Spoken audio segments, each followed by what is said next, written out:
RCF. Ciel Bleu est une association spécialisée dans la prévention santé auprès des personnes fragilisées par l'âge, un handicap ou une maladie chronique. Ciel Bleu vous propose sa chronique hebdomadaire de sensibilisation aux bienfaits de la pratique régulière d'une activité physique adaptée. Bonjour Baptiste. Bonjour Olivier. Aujourd'hui, vous allez nous parler des aidants, c'est le nom que l'on donne aux personnes qui accompagnent au quotidien un proche en situation de maladie ou de handicap, quel que soit d'ailleurs son âge. Au total, nous comptons plus de 8 millions d'aidants en France, et pourtant ce terme reste très abstrait dans la tête de la majorité des Français. Lorsque l'on demande dans la rue qu'est-ce qu'un aidant, les réponses sont quelqu'un qui aide quelqu'un, ou ce sont des personnes qui ont des ressources, ou tout simplement je ne sais pas. Et vous, si je vous demande, vous ne saurez peut-être pas mieux me dire, et pourtant, vous l'avez dit Olivier, 8 millions de Français sont des aidants, et on parle là uniquement des aidants non professionnels, qui sont souvent un membre de la famille, mais ça peut aussi être un ami ou un voisin, ou toute autre personne qui aide un malade à titre non professionnel.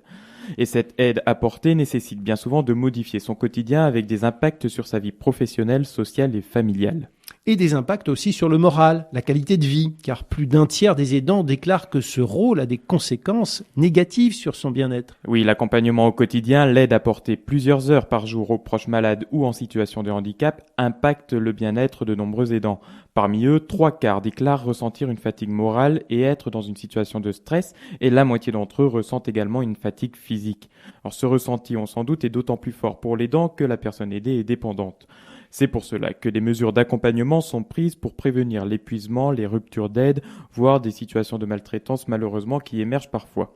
En 2003, l'Association française des aidants a vu le jour et je vous conseille de faire un tour sur leur site internet www.aidant.fr. Vous pourrez y trouver de nombreux conseils pour la personne que vous aidez, mais aussi pour vous et notamment comment préserver votre santé. Préserver sa santé, notamment en faisant de l'activité physique de façon adaptée. Oui, l'activité physique favorise le bien-être général, elle contribue à la prévention de certaines maladies ou en diminue les effets. Presque la moitié des aidants déclarent avoir développé un problème de santé dû à leur activité, c'est considérable.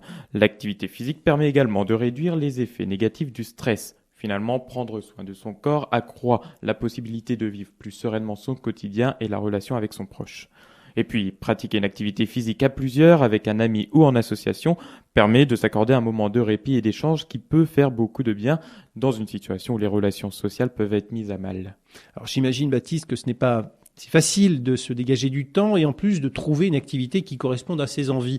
Est-ce que vous avez un conseil pour celles et ceux qui aimeraient effectivement trouver chaussures à leurs pieds ? Alors c'est vrai que trouver du temps pour soi peut être compliqué, mais des aides et des solutions existent. Pour cela, je vous redonne l'adresse du site internet de l'Association française des aidants, www.aidant.fr, où vous pourrez trouver une multitude d'informations et prendre contact à travers leur formulaire de contact. N'hésitez pas aussi à vous rapprocher de votre mairie pour savoir s'il y a des actions mises en place et des associations qui proposent des activités physiques adaptées à vos capacités et vos envies. Par exemple, à Millet et à Nevers, des séances d'activité physique pour les personnes atteintes de la maladie de Parkinson et leurs aidants ont lieu toutes les semaines. Et c'est vous qui animez les séances, Baptiste ? À Millet, oui, à Nevers, c'est des séances qui sont animées par ma collègue. Très bien, merci pour ces informations. Alors si vous voulez avoir davantage de renseignements, n'hésitez pas à vous rendre sur le site de l'association www.cielbleu.org. Alors Ciel Bleu, c'est SIELBLEU, donc cielbleu.org. Merci beaucoup Baptiste, à la semaine prochaine. D'ici là, la Fondation Ciel Bleu vous donne la possibilité de soutenir le développement de la recherche et de l'innovation dans le domaine de la santé par l'activité physique ainsi que pour améliorer l'accessibilité financière et géographique des programmes développés. À bientôt.